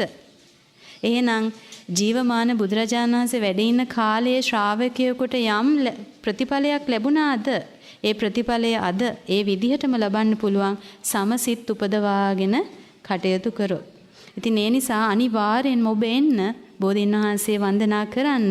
හැබැයි බෝධීන් වහන්සේට අපහසුයක් වෙහෙසක් අගෞරවයක් ඇති නොවන විදිහට අපි අර කලින් සඳහන් කරපු විදිහට බෝධි පූජා සිදු කරලා පුද පූජාවන් පවත්වලා තමන්ගේ දුක් පීඩාවන් ප්‍රාර්ථනාවන් කියලා 100%ක්ම ප්‍රතිඵල ලබන්න පුළුවන්. එහෙමයි අපේ පින්වත් උත්තරා මෙහෙණින් වහන්ස සිරස් FM සනරාමර සෙවණයි මේ අද දවසේදී මේ වැඩසටහන සනරාමර සෙවණ YouTube නාලිකාවෙන් උදෑසන 10:30ට ඔබට නරඹන්නටත් අවස්ථාව තියෙනවා. සම්පූර්ණ අවබෝධයට දැනීමටද බෝධියයි නම් කෙරෙනවා. බුදුරජාණන් වහන්සේ බෝධි මූලයේ බුදු වීමට පෙර බෝධිය හැඳින්වුවේ අස්වත්ත හෙවත් ඇසතු රුක නමින්. අප සම්මා සම්බුදුරජාණන් වහන්සේ චතුරාර්ය සත්‍ය අවබෝධය, සර්වඥතා ඥානය, සම්පූර්ණ අවබෝධය දැනීම ඇසතු රුක මුල ලබාගත් බැවින් ඉන්පසු ඇසතු රුක බෝධිය විය. ජයශ්‍රී මහා බෝධිය අප සිදුහත් මහා බෝසතාණන් වහන්සේ උපන්දාම ජනිත වූ සහජාත වස්සූන්ගෙන් එකකි. එයුතුම් ජයශ්‍රී මහා බෝධීන් වහන්සේට සනරාමර සෙවණ මේ වැඩසටහන පූජෝපහාරයක්ම වේවා. සනරාමර සෙවණයි මේ පින්වත් මහනුවර උත්තරා මෙහෙණින් වහන්සේ සමගින් අද දවසේදී සනරාමර සෙවණ මේ සාකච්ඡාව අප සිදු කරන්නේ අනුරාධපුර ජයශ්‍රී මහා බෝධීන් වහන්සේ වැඩ සිටින මේ උඩමළුවේ උන්වහන්සේ වැඩ සිටින අතරත අප මේ වැඩසටහන සිදු කරන්නේ පහත වැලිමළුවේ සිටයි. ඒ උතුම් පරිශ්‍රයේ සිටයි. ඉතින් පින්වත් උත්තරා මෙහෙණින් වහන්සේගෙන් අප විමසන්නට හිතුවා විශේෂයෙන්ම මේ වැඩසටහන අප සිදු කරන්නේ මේ උඳුවප් පුන් පොහෝ දිනට සමගාමීව එහි විශේෂත්වය හා සම්බන්ධව. ඉතින් ඔබ වහන්සේ සඳහන් කළ සංගමිත් තෙරණින් වහන්සේ පිළිබඳව උන්වහන්සේගේ චරිතාපදානය පිළිබඳව දැන් මා කැමතියි ඔබ වහන්සේගෙන් විමසන්නට කාරණාවක්. ඒ තමයි අප රට බෞද්ධ රටක්. එතකොට ඔබ වහන්සේ මෙහෙණින් වහන්සේ නමක් හැටියට බොහෝ කාලයක් බොහෝ පින්වත් කටයුතු වල යෙදෙනවා. නමුත් දැන් මේ ආකාරයෙන් කටයුතු කරද්දී ඔබ වහන්සේට ලැබෙන අත්දැකීම් මේ ගෞරවය එතකොට ඒ ලැබෙන ආගමික පරිසරය තුළ ඔබ වහන්සේ ලබන දේ ඒ කාරණාවන් ඔබ වහන්සේකින් ඔබ වහන්සේගේ දායකයන්ට නැත්නම් මේ පින්වත් ජනතාවට ලබා දෙන කාරණාවන් මේ පිළිබඳව අපි පොඩ්ඩක් විමසන්නට ඔබ වහන්සේට දැනෙන හැඟීම කොහොමද මෙහෙණින් වහන්සේ නමක හැටියට? ඔව් සමන්ති මම මෙහෙණින් වහන්සේ නමක් හැටියට කියන්නට කලින් මම පොදුවේ සංඝයා භික්ෂු සංඝයා භික්ෂුණී සංඝයා කියන්නේ ස්වාමීන් වහන්සේලා මෙහෙණින් වහන්සේලා දෙපිරිසම ගත්තොත් මීට අවුරුදු 10කට 15කට 20කට කලින් සාමාන්‍ය අපේ මේ ගිහි ජනතාව අතර සංඝයා කෙරෙහි හිතේ තියෙන පැහැදීම ભેදයක් නැතුව අද වෙනකොට අඩු වෙලා තියෙනවා. ඒක මෙහෙණින් වහන්සේලාට සාපේක්ෂව තව අඩුයි. හැබැයි පොදුවේ ගත්තහම සමහර විට මේ සමාජයේ අහන දකින්න දේවල් මාධ්‍යයන් තුල අපිට දකින්න ලැබෙන දේවල් නිසා හෝ වේවා ඒ දේවල් නිසා සමහර විට ගිහි පින්වතුන් ගිහි උපාසක උපාසිකාවන් මීට අවුරුදු 10කට 15කට 20කට කලින් සංඝයා කෙරෙහි තිබුණු භක්තිය ගෞරවය ඒ සංඝ ගෞරවය පොදුවේ මම දකිනවා ලොකු අඩුවක්. විශේෂයෙන්ම මේ මෑත අවුරුදු 5-6 තුල ඊටාම වේගයෙන් ඒක පරිහානියටපත් වෙලා තිනවා සංඝ ගෞරවය කියන එක විවිධ හේතු නිසා. එක පැත්තක් සාධාරණීකරණය කරන්නේ නැහැ මම. නමුත් පොදුවේ එහෙම දෙයක් දකිනවා. එතකොට සමන්ති මෙහෙණින් වහන්සේ නමක් හැටියට මට පෞද්ගලිකව එහෙම අත්දැකීම් නැති වුණත් අපිට ඔගේ දෙපැත්තක් තියෙනවානේ. මේ සමාජය තුළ විශේෂයෙන්ම ගිහි පින්වතුන් එක්ක පැවිද්දෙකුට ස්වාමීන් වහන්සේ නමකට හෝ මෙහෙණින් වහන්සේ නමකට ගිහි පිරිසත් එක්ක ගනුදෙනු කරන්න වෙන්නේ එක හේතුවක් නිසා. ඒකට කියනවා සිව්පසය කියලා. එහෙමයි. චීවර, පිණ්ඩපාත, සේනාසන, ගිලන්පස. එහෙමයි. එතකොට අපි පැවිදි වෙන්නේ අපේ ගිහි ජීවිතේ හැමදේම අතහැරලානේ. කුඩා වූද මහත් වූද භෝග සම්පත් අතහැරලා. කුඩා වූද මහත් වූද ඥාති සම්පත්තියන් අතහැරලා තමයි අපි පැවිදි වෙන්න එන්නේ. එතකොට අපි පැවිදි වෙන්න එනවා කියලා කියන්නේ අපි ගිහි ජීවිතේ අපි රැස් කරගත්ත සියලු ධනය, වස්තුව, ඉඩකඩම්, ගෙවල් දොරවල් ඒ හැමදේම අතහැරලා අපි පාත්‍රයක්, හිස් පාත්‍රයක් අතැතිව සංඝ සමාජයට අපි පිවිසෙන්නේ සදහැවත් දායක දායිකාවන් අපට ඒ අවශ්‍යතාවයන් ලබා දෙනවා කියන විශ්වාසයෙන්. ඒකනේ බුදුරජාණන් වහන්සේගේ ක්‍රමවේදය. සිව්පසය ගිහි පින්වතුන් ලබා දෙනවා. සිව්පසය ලබා දෙන ගිහි පින්වතුන්ට පැවිදි උතුමන් වහන්සේලා ප්‍රතිඋපකාරයක් හැටියට ලබා දෙන්නේ මොනවද? ධර්මය. එහෙමයි. තමන්ට සිව්පසයෙන් උපකාර කරන ගිහි ජනතාවට පැවිද්දෙකු විසින් ප්‍රතිඋපකාර දක්වන්න ඕනි ධර්මය. ඉතින් වර්තමානයේ අපි මේ ගිහි ජනතාවත් එක්ක ගිහි සමාජයත් එක්ක අපිට ගනුදෙනු කරන්නට ගැටෙන්නට සිද්ධ වෙලා තියෙන්නේ ඔන්න ඔය කාරණා 4 නිසා. අපිට අපේ පැවිදි ජීවිතය ගත කරන්න චීවර, ඊළඟට පිණ්ඩපාතය, ඊළඟට අපිට කුටි සෙනසුන් අවශ්‍යයි, ඊළඟට බෙහෙත් හේත් ඖෂධ අවශ්‍යයි. ඔන්න ඔය 4 වෙනුවෙන් අපිට කැමැත්තෙන් හෝ අකමැත්තෙන් සමහරට අකමැත්තෙන් වුණත් අපිට ගිහි පින්වතුන් එක්ක යම් මට්ටමකට සමාජ සම්බන්ධතා ගොඩනගා ගන්න සිද්ධ වෙලා තිබෙනවා. එහෙමයි. ඊළඟට බුද්ධ කාලය වගේ නෙමේ සමන්ති වර්තමානයේ මිනිසුන්ගේ ජීවිත සංකීර්ණ වෙලා.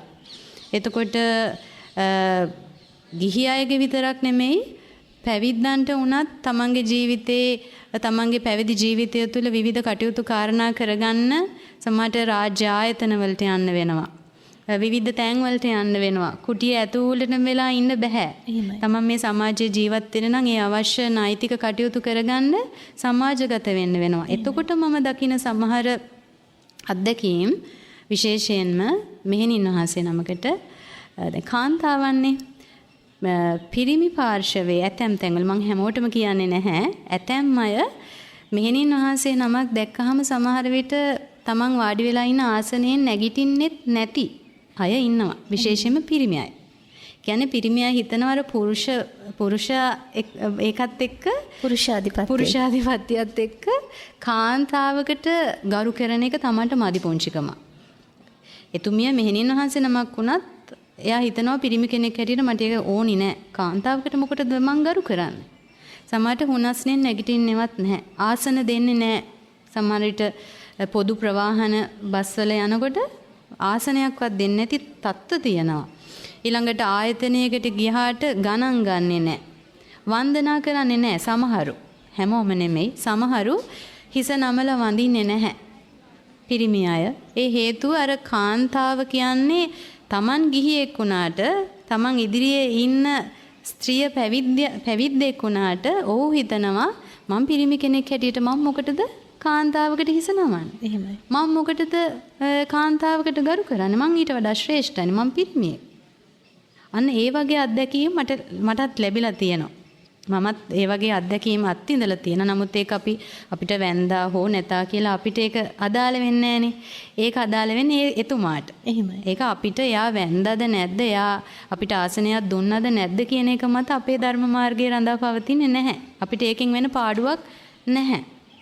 නමුත් එයාලට රැස් වෙන කර්මය සහ ඒ තුලින් එයාලගේ සසර සකස් වෙන විදිහ Taman ඊට පස්සේ පෞද්ගලිකව ඒක සසරට අරන් යන්න ඕනි. ඉතින් ඒ වගේ අත්දැකීම් සමන්ති මට තියෙනවා. ඊට අමතරව මෙහෙණින් වහන්සේලා ගත්තත් දෙපිරිසක් ඉන්නවා බොහෝම ගෞරවාන්විතව.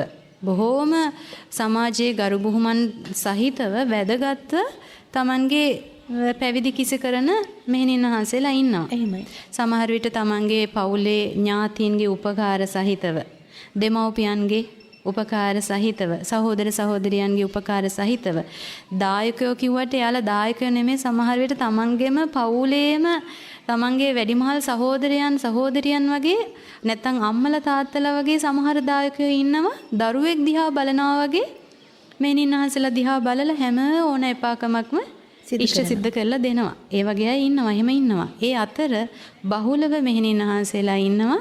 ඇත්තෙන්ම හරියට දානයක් නැති. ඊළඟට චීවර නැති. ඉන්න හිටින්න හරියට ආරක්ෂිත කුටියක් නැති. ලෙඩක් දුකක් හැදුනහම බෙහෙතක් ගන්න විදිහක් නැතිව අසරණ වෙච්චි අහිංසක මෙහෙණින් වහන්සේලාත් අපේ මේ සමාජය තුළ අපිට අහන්න දකින්න අපිත් එක්ක අදහස් උමාරු කරගන්න ඒ සිදුවීම් තිබෙනවා. ඒ කියන්නේ අපිට මේ වගේ වැඩසටහනක අපිට කියන්න බැරි සමහර සමාජයේ අකටයුතුකම්, සමහර හිරිහැර, අපහසුතා ගොඩකට මුහුණ දෙන මෙහෙණින් වහන්සේලා පෞද්ගලිකව මට මුණ ගැහිලා තියෙනවා. අපිත් එක්ක කතා කරලා තියෙනවා. ඒ නිසා මේක දෙපැත්තක් තියෙනවා. බහුලව තියෙන්නේ සමාජය තුළ සමන්ති අද වර්තමාන සමාජය තුළ මෙහෙණින් වහන්සේලාට ස්වාමීන් වහන්සේලාට සාපේක්ෂව ඇත්තටම සිව්පසය ලැබීම් පැත්ත ගත්තොත් ප්‍රත්‍ය ලැබීම් පැත්ත ගත්තොත් අඩුයි.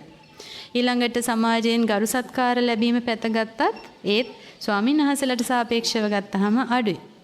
ඊළඟට දායක කාරකාදීන්ගේ උපකාර ගත්තත් පන්සලකට වඩා මෙහෙණියාරාමයකට ඒ උපකාරශීලී ගතියේ යම් අඩුවක් තිබෙනවා. හැබැයි මේක දෙකක් තියෙනවා. මම කියවනේ හොඳට ලැබෙන අයත් ඉන්නවා, නොලැබෙන අයත් ඉන්නවා කියන්නේ. ඒකට හේතුව මොකක්ද? පුණ්‍යලාභය. ඒකට හේතුව පින. අපිට සමාජයට ඇඟිල්ල දික් කරන්න බෑ සමන්ති. අපි සසරේ දන් දීලා තියෙනවා නම් අපි මොන කටු ලැහැබක ගියත් අපිට ලැබෙනවා. මොන දුෂ්කර පරිසරයක හිටියත් අපි සසරේ දන් දීපු පින අපිට තියෙනවා නම් අපිට ලැබීම තියෙනවා.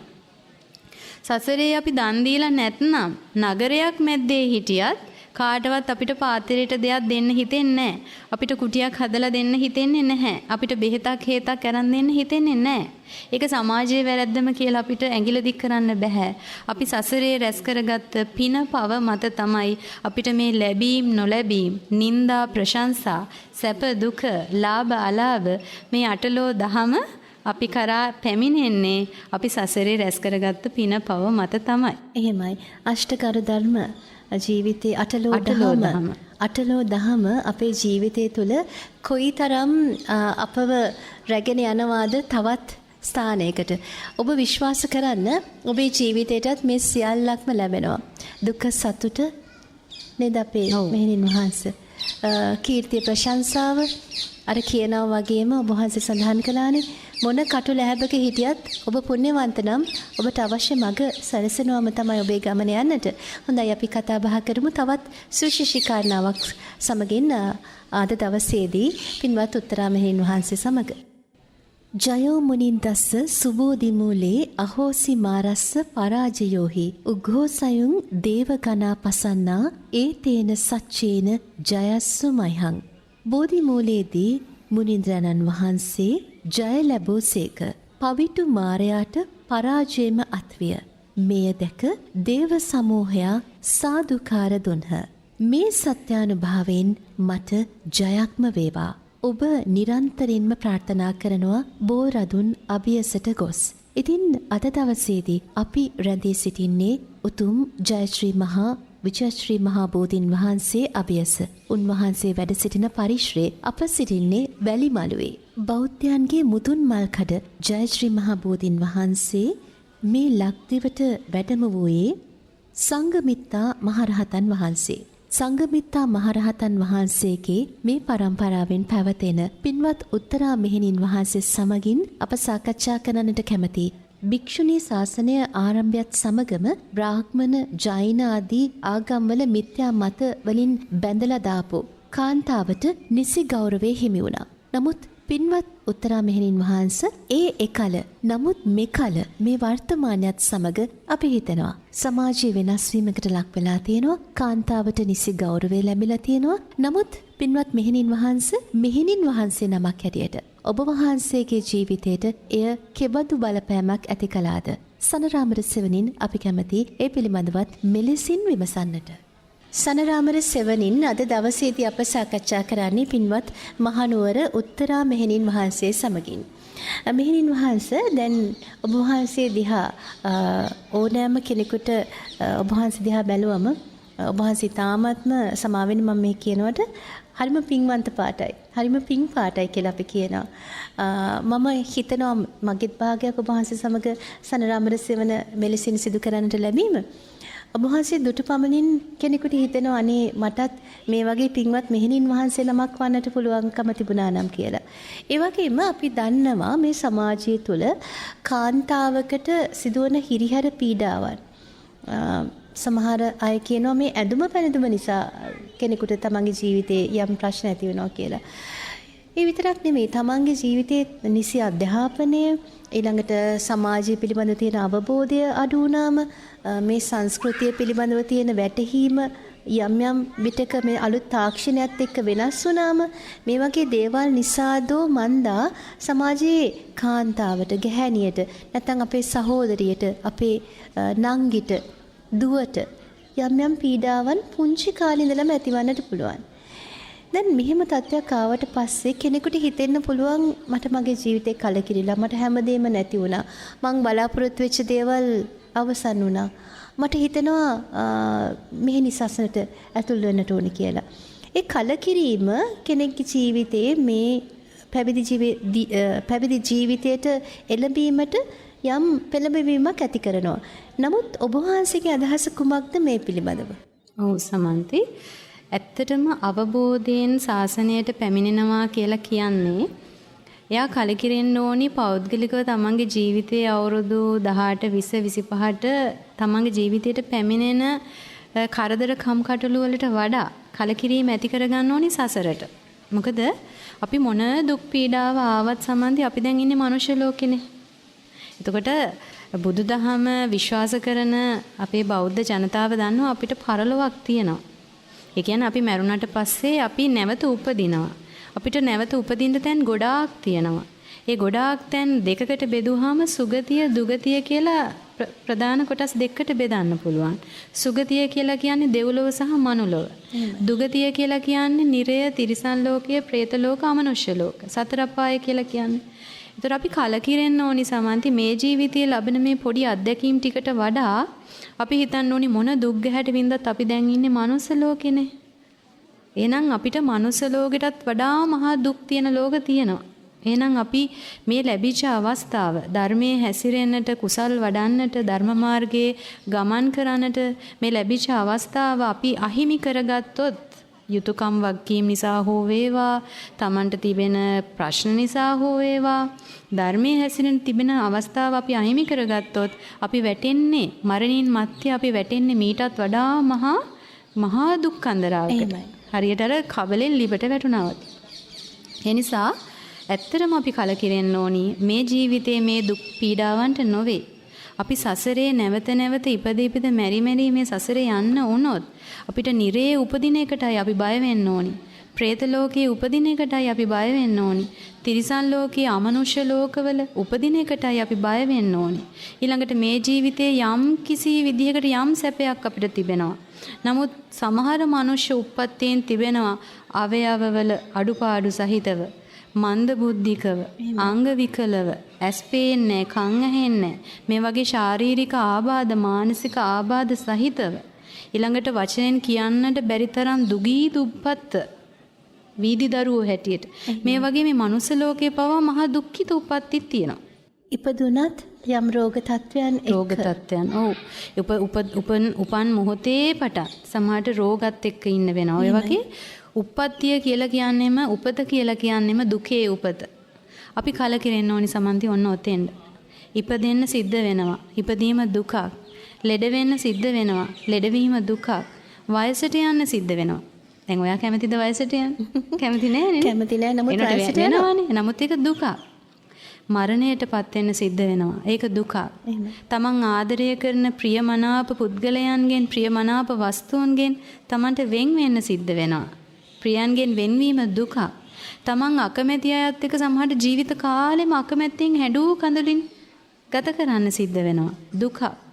ශෝක වැළපීම්, දුක් දුම්නස්, සුසුම් හෙලීම්, මේ මහත් වූ දුක්ඛ ස්කන්ධය තමයි බුදුරජාණන් වහන්සේ දුක නම් වූ ආර්ය සත්‍යය හැටියට දේශනා කළේ. චතුරාර්ය සත්‍ය පළවෙනි ආර්ය සත්‍ය. අපි කලකිරෙන්න ඕනි ඔන්න ඔතෙන්ද. අපි අවබෝධය ඇති කරගන්න ඕනි ඔන්න ඔතෙන්ද. මේ මහා දුකක් නැවත නැවත ඉපද මෙරි මෙරි යන්න සිද්ධ වෙන මේ සසර ගමනම දුකක්.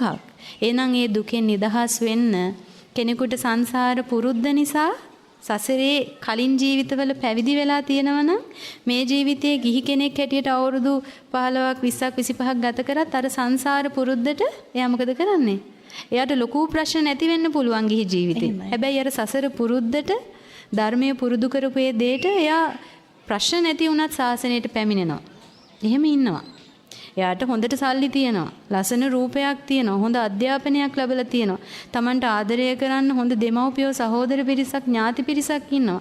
කොච්චර සැප සම්පත් තිබ්බත් ඒ සැප සම්පත් වලට හිත ඇලෙන්නේ නැහැ. ආස හිතෙන්නේ නැහැ. අනිත් ගෑනු ළමයි, පිරිමි ළමයි කරන දේවල් කරන්න හිත නැඹුරු වෙන්නේ නැහැ. එහෙමයි. අන්න ඒ වගේ පින්වන්ත දරුවෝ අපි අතර ඉන්නවා. ඒ වගේ පින්වන්ත දරුවොත් ඒ සියලු සැප අතහැරලා ශාසනයට පැමිණිලා බොහොම සාර්ථකව පැවිදි ජීවිතය ගත කරන අය අපි අතර ඉන්නවා. ඒ අතර තවත් සමහර අය ඉන්නවා පටාචාරලා වගේ, කිසා ගෝතිමීලා වගේ, අම්බපාලිලා වගේ, විමලා වගේ. ඒ වගේ තමන්ගේ ජීවිතේ වරද්දගත් අය. දැන් පටාචාරා ගත්තත් ඒ කතා දන්නවනේ. ඒ ජීවිතේ මේ ගත කරන ජීවිතය තුළ තමන්ගෙන් යම් යම් වැරදි සිද්ධ වෙලා, හැමදේම අහිමි වෙලා, විඳින්න පුළුවන් හැම දුකක්ම දුක් ගැහැටක්ම විඳලා අවසානයේ ජීවිතයත් නැති කර ගන්නවා කියන මට්ටමට අවසාන තප්පරයට එනකොට තමයි කල්යාණ මිත්‍ර සම්පත්තිය ලැබුණේ එදා. අදත් එහෙමයි අපි අතර ඉන්නවා. ඒ නිසා කරදර දුක් පීඩා පැමිණිලා ජීවිතේට එන කරදරත් එක්ක පැවිදි වෙන්න යන්නේක සාර්ථක නෑ කියලා අපිට 100% කියන්න බෑ. මොකද එහෙම කරදර පැමිණිලා පැවිදි ජීවිතේට පැමිණිලා සාර්ථක වෙච්ච උත්තමාවිය අතීතයේ හිටියානේ. නේද? එතකොට දැන් පටාචාරා සිහි කල්පනාවෙන් ඉන්නකොට එයාට පැවිදි වෙන්න හිතුන්නේ නැහැ. යෞවන මදෙන් මත් වෙලා එයා කටයුතු කළේ. හැබැයි ස්වාමියා, දරුවෝ, දෙමව්පියෝ, සහෝදරයා ඇඳිවත පවා නැති වුණාට පස්සේ තමයි එයාගේ සංස්කාරය සකස් වෙලා තිබ්බේ බුදුරජාණන් වහන්සේව බැහැ දකින්න. එහෙමයි. ඒක අපිට හැමෝටම සාපේක්ෂ කරලා අද දකින්නත් බෑ. ඒ නිසා දැන් අපිට උනත් සම්බන්ධි කතා කරනවා දවසකට සමහරට 10ක් 15ක් සමහරට ගෑනු ළමයි විවාහක කාන්තාවෝ අපිත් එක්ක කතා කරලා පැවිදි වෙන්න අහනවා.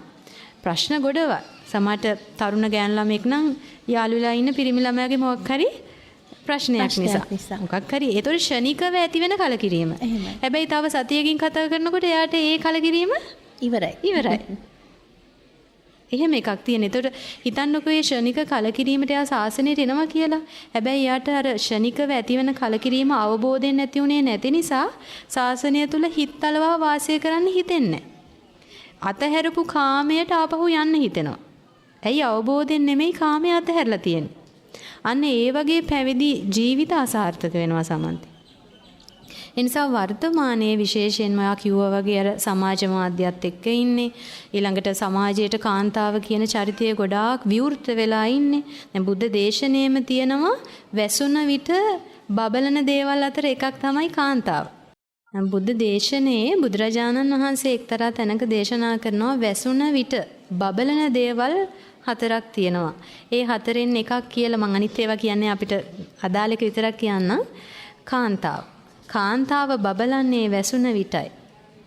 රැකුණ විටයි. කාන්තාව විවෘත වුණාම, කාන්තාව අනාරක්ෂිත වුණාම, කාන්තාවගේ තියෙන ඒ බැබලීම, ඒ තියෙන වටිනාකම, ඒ තියෙන ගෞරවාන්විත බව හානි වෙනවා.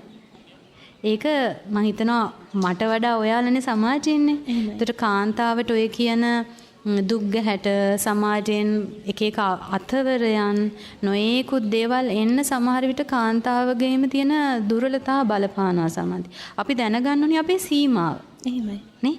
විලාසිතාවක් කරත් අපි දැනගන්න ඕනේ ඒකේ සීමාව. මේක මට ගැළපෙනවද නැද්ද? තව කෙනෙක් කළා කියලා ඒක ගෙඩි පිටින් අපිට අනුකරණය කරන්න බෑ. එයාගේ සංස්කෘතිය, එයා ඉන්න පරිසරය, පෞල් පරිසරය, එයා ජීවත් වෙන නගරය, ඒ හැමදේම බලපාන.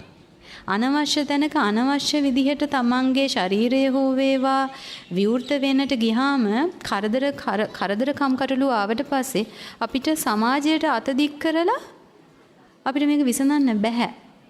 ඉතින් ඒ නිසා ඒක හැම පැත්තම තියෙනවා. මම කියන්නේ කාන්තාවක් වුණාම ලස්සනට ඉන්න ඕනි. විලාසිතා කරන්න ඕනි. ලස්සනට ඉන්න ඕනි ඇත්ත. නමුත් තමන්ගේ සීමාව මොකක්ද? තමන් සමාජගත වෙන්න ඕනි සීමාව මොකක්ද? මගේ ගෞරවයට, මගේ අභිමානයට, මගේ කීර්තියට, මගේ පවුලේ ගෞරවයට හානි නොවන විදිහට මම කොහොමද මගේ ජීවිතය මම ඉදිරියට ගෙනියන්නේ කියන එක මත එයා තීරණය කරන්න ඕනි. ඒක සාපේක්ෂයි.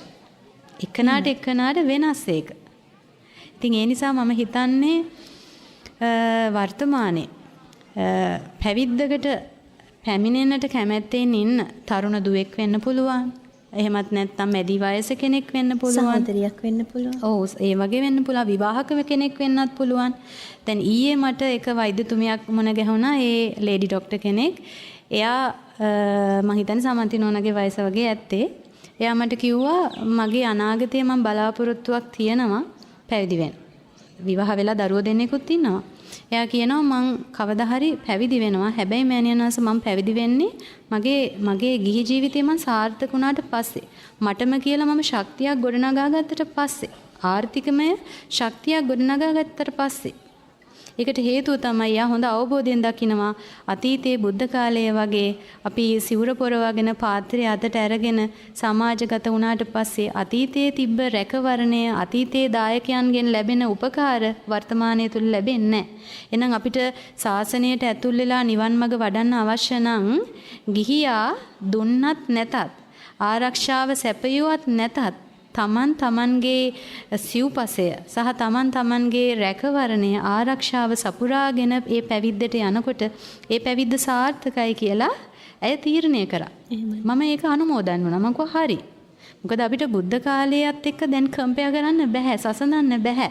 ඒක වෙනම යුගයක්. එතකොට ඇත්තටම අද ශාසනයට කෙනෙක් පැමිණෙන්න කැමැත්තෙන් ඉන්නව නම් සමන්ති එයා ඒ අනාගතය දිහා බලන්න ඕනි. පිරිසුදු ධර්මයේ තියෙන්න ඕනි එක. Taman පැවිදි වෙන්න යන තැන Tamanගේ ගුරුවරයා පිරිසුදු ධර්මයක් කියන කෙනෙක්ද? නිවැරදි ධර්මයේ ඉස්මතු කරන කෙනෙක්ද? රැකවරණය කොහොමද? පැවිදි කරලා අතරමං කරනවාද? එහෙමත් නැත්නම් පැවිදි වුණාට පස්සේ අනවශ්‍ය විදිහට හිර කරලා එයාව අනවශ්‍ය විදිහට කොටු කරලා තියනවාද? ඊළඟට ඒ පැවිදි සමාජය තුළ Tamanට නිදහසේ Tamanගේ විමුක්ති මාර්ගය වඩන්න පුළුවන් පරිසරය තියනවාද? පැවිදි සහෝදරියන් Tamanට අනුග්‍රහ කරනවාද? මේ වගේ හැම පැත්තක්ම හිතන්න වෙලා තියනවා සමන්ති. ඉස්සර වගේ හිතුන ගමන් එළියට බැස්සා පැවිදි වෙන්න ගියා. අද එහෙම කරන්න බෑ. ඉතින් ඒ නිසා කාන්තාව කියලා කියන්නේ කොහොමද? ගිහි හෝ වේවා පැවිදි හෝ වේවා කාන්තාව කියන්නේ හැම වෙලෙම තව කෙනෙක්ගේ රැකවරණයක් යටතේ ඉන්න කෙනෙක්. මොකද අපේ දුර්වලතාවයක් තියෙනවානේ කාන්තාව කියන්නේම දුර්වලතාවයක්. එතකොට පුංචි කාලේ අම්මා තාත්තගේ රැකවරණය. ඊට පස්සේ නැත්තම් වැඩිහිටි සහෝදරයන්ගේ රැකවරණය. විවාහ වුණාට පස්සේ ස්වාමියාගේ රැකවරණය. වයසට ගියාට පස්සේ තමන්ගේ දරුවන්ගේ පුතාගේ රැකවරණය යටතේ තමයි කාන්තාව මුල ඉඳලා ජීවිතයේ අවසානය දක්වාම රැකවරණයක් යටතේ සිටිය යුතු කෙනෙක්. ධර්මයට පැමිණුණත් ශාසනයට පැමිණුණත් අපි මේ රැකවරණයක් තියනවාද නැද්ද කියන එක ගැන අපි එකපාරක් නෙමෙයි කිහිප වතාවක් හිතලා මේ ගමනට පැමිණෙන්නට ඕනි. එහෙමයි පින්වත් මෙහෙණින් වහන්සේ කෙනෙකුට හිතෙන්නට පුළුවන් කාන්තාව කියන්නේ දුර්වලතාවයක් කියලා කිව්වනේ. ඇත්තටම කාන්තාව කියන්නේ ඊ타ත්ම සංවේදී කෙනෙක්. ඒ නිසාමයි එය විතක තමන්ගේ වීක් පොයින්ට් එකක් වෙන්නේ නැත්නම් දුර්වලතාවයක් වෙන්නේ. ඉතින් ඒ පිළිබඳවයි උන්වහන්සේ අපට පහදා දුන්නේ. තවත් කාරණාවක් විමසන්නට අපි කැමැති සනරාමර සෙවණින් මේ මොහොතේදී පින්වත් මහනුවර උත්තරා මෙහෙණින් වහන්සේගෙන්. සිරස FM සනරාමර සෙවණ අද දවසේදී අප මේ ආකාරයෙන් සිදු කරන්නේ උතුම් අනුරාධපුර උතුම් ජයශ්‍රී මහා බෝධීන් වහන්සේ අභයස සිට. ඉතින් අපි මේ සිටින්නේ ජයශ්‍රී මහා බෝධීන් වහන්සේ වැඩ සිටිනා වූ පරිශ්‍රයේ වැලි මළුවේ. මළු 7ක් තියෙනවා. අපි ඒ ගැනත් සඳහන් කරන්න ඕන. අපි මේ රැඳී සිටින්නේ වැලි මළුව. පළමු මළුවේ. ඊළඟට දෙවන මළුව තමයි විහාර මළුව. ඊළඟට දේවාල මළුව. හතරවන මළුව ඒ තමයි රන්වැට මළුව. පස්වන මළුව තමයි උඩ මළුව. හයවන මළුව තමයි බෝධි මළුව. ඊළඟට තමයි හත්වන මළුව. හත්වන මළුව තමයි වැට සිටින මළුව වන්නේ. ඉතින් අපි මේ මොහොතේදී ඒ බවත් ඉතාමත්ම ගෞරවයෙන් යුතුව සිහිපත් කරනවා උතුම් ජයශ්‍රී මහා බෝධීන් වහන්සේ අභියස සිට කරන සනරාමර සෙවණ වැඩසටහනේදී සම්මා සම්බුදුරජාණන් වහන්සේට ඒ සෙවණ සලසා දුන්නා වූ ජයශ්‍රී මහා බෝධීන් වහන්සේ අභියස ඒ පරිශ්‍රයේ සිටයි අද දවසේදී සනරාමර සෙවණ මේ සුවිශේෂී සාකච්ඡාව අප සිදු කරන්නේ. විශේෂයෙන්ම උඳුවප්පුන් පොහොය දිනය හා බැඳුණු ඒ ඊ타ත්ම වටිනා අදහස් සමගින් අප සනරාමර සෙවණ මේ සාකච්ඡාව සිදු කරන්නේ පින්වත් මහනුවර උත්තරා මෙහෙණින් වහන්සේ සමගින්. මෙහෙණින් වහන්සේ මට හිතුණා මේ ප්‍රශ්නය පිළිබඳව වහන්සේගෙන් විමසන්නට. ඒ තමයි වර්තමාන කාලේ ඔබ වහන්සේ සඳහන් කළා හරි සංකීර්ණයි අපේ ජීවිත. අපේ විතරක් නෙවෙයි. අපේ දූ දරුවන්ගේ ජීවිතත් අපේ මේ තරුණ පරම්පරාවේ ජීවිතත් හරිම සංකීර්ණ වෙලා තියෙන වෙන කිසිම දෙයක් හින්දා නෙවෙයි. ඒ තාක්ෂණය නිසා. අලුත් තාක්ෂණය නිසා අපේ දරුවෝ කාර්යබහුල වෙලා. ඒ තාක්ෂණය ඕන් නිසි විදිහට භාවිතා කරනවාද? විශේෂයෙන්ම අපේ දුවලා අපේ සහෝදරියෝ පිළිබඳව කතා බහ කළොත් අම්මා කෙනෙක් තාත්තා කෙනෙක් හැටියට ඔබට හිතෙනවා ඇති ඔබේ දුව මේ යන ගමන කොතනකින්ද නතර වෙන්නේ කියන කාරණාව විතක. ඒ වගේම දරුවෝ අවබෝධයෙන්ුත් කටයුතු කරනවා. අනවබෝධයෙන් කටයුතු කරන ප්‍රමාණය මේ සමාජයේ බොහෝ අය කියනවා වැඩි වෙලා තියෙනවා කියලා. අපි දකිනවා මේ පිළිබඳව අපිට නිරන්තරයෙන් දවස ගානේ ලැබෙන ප්‍රවෘත්ති අහද්දි අපිට දැනෙනවා මෙහෙණින් වහන්සේ අපේ ආදරණීය සහෝදරයන් අපේ දුවලා අපේ දරුවන්ගේ මේ ගමන් මඟ පිළිබඳව තාක්ෂණයත් එක්ක යන ගමන පිළිබඳව අවබෝධයක් නොමැතිව යන කල්හි වල්මත් වෙලා දෝ කියලා හිතෙනවා ඒ ගමන. ඔබ වහන්සේගේ අදහස් යෝජනාවන් ඉතාමත්ම වටී කියලා අප හිතනවා මේ මොහොතේ. ඔව් සමන්ති ඇත්තටම තරුණ දරුවන්ගේ විශේෂයෙන්ම පාසල් වයසේ දුවල පුතාලගේ අතට ෆෝන් එක නිත්‍ය උපකරණයක් හැටියට පැමුණුනේ මීට අවුරුදු 5කට කලින්. එහෙමයි. ඒ කියන්නේ අපේ මේ මුළු සමාජයේම ලෝකයටම ආවනේ මහා වසංගතයක් කොරෝනා. ඔන්න ඔය කොරෝනා වසංගතයත් එක්ක පාසල් යන්න විදිහක් තිබුණේ නැහැ. පාසල් වහලා. ඊට පස්සේ ක්ලාසස් යන්න විදිහක් තිබුණේ නැහැ. ඒ දේවල් එක්ක ඉස්කෝලේ අධ්‍යාපනය හරි නැත්නම් පෞද්ගලික පන්තිවල අධ්‍යාපනය ලැබීම හෝ එයාලා ඔන්ලයින් තාක්ෂණය ඔස්සේ ඉගෙන ගන්න ෆෝන් එක අනිවාර්ය පොත වගේම අනිවාර්ය අංගයක් බවට පත් වුණා ස්මාර්ට් ෆෝන් එක. ඔතනනේ මේකේ ආරම්භය. මීට අවුරුදු 5කට කලින් හිතන්න ඔය තරම් අපේ මේ ඉස්කෝලේ යන දුවල පුතාලාට ෆෝන් එක තිබෙන්නේ නැහැ ඇත්තටම. කොරෝනා කියන ඒ රෝග වසංගතයේ පැමිණීමත් එක්ක ගේ ඇතුළට කොටු වෙච්චි බොහෝ පිරිසක් ෆෝන් එකත් එක්ක තනි වුණා. කොරෝනා අයින් වුණාට ෆෝන් එක අයින් කරගන්න බැරි වුණා. ඔන්න ඕක තමයි මේ අද අපි මේ දකින පරිහානිය වේගවත් පරිහානිය ඇති වුණේ. නැත්නම් ඇත්තටම 2020 19 20 වෙනකොට මේ තරම්ම මේ තාක්ෂණය නිසා මේ අපේ විශේෂයෙන් මේ අපේ රට තුල මේ තරම්ම අනතුරු කරදර මේ දකින්න මහා විකෘති සිදුවීම් අපිට අහන්න දකින්න ලැබුණේ නැහැ සමන්ති. හොඳට කල්පනා කළොත් බලන්නකෝ. කොරෝනා වසංගතයේ අවසන් වෙලා රට සාමාන්‍ය තත්ත්වයටපත් වුණත් අර පහසුව ග්‍රහණය කරගත්තා. දැන් සමහර දරුවෝ ඇත්තටම ක්ලාස් යන්නේ නැහැ. ගෙදර ඉඳන් තමයි ඔන්ලයින් ක්ලාස් වලට සම්බන්ධ වෙන්නේ. හැබැයි ඒක ආවේ කොතනින්ද? අතනින්. එතකොට අම්මා තාත්තා වුණත් බොහෝම සතුටින් සමහරට ආර්ථික ශක්තියක් නැතිව වුණත් අමාරුවෙන් ණය වෙලා හරි දරුවට ස්මාර්ට් ෆෝන් එකක් අරන් දෙනවා මේ ඉස්කෝලේ යන දුවට හෝ පුතාට. එහෙමත් නැත්නම් ලැප්ටොප් එකක්, ටැබ් එකක්. අනිවාර්යෙන් ගෙදරක කොච්චර ආර්ථික අපහසුතා තියෙන ගෙදරක වුණත් දරුවෝත් ඔය කියන උපකරණ වලින් එකක් දෙකක් තියෙනවාම තමයි. ඒ දෙමව්පියෝ ඒ දේ දුන්නේ කුමකටද? අධ්‍යාපනය වෙනුවෙන්. ඒතර අධ්‍යාපනය වෙනුවෙන් කියලා දුන්න ඒ තාක්ෂණික උපකරණ අම්මලා තාත්තලා එදා හිතුවේ නෑ මේ දෙන දේම තමයි දරුවන්ට අවසානයේ දරුවන්ගේ ජීවිතයේ අනතුරටපත් වෙන ආයුධය නේද අපි මේ අතට දෙන්නේ. එහෙමයි. කියන එක දෙමව්පියන්ට එදා හිතුනේ නැහැ.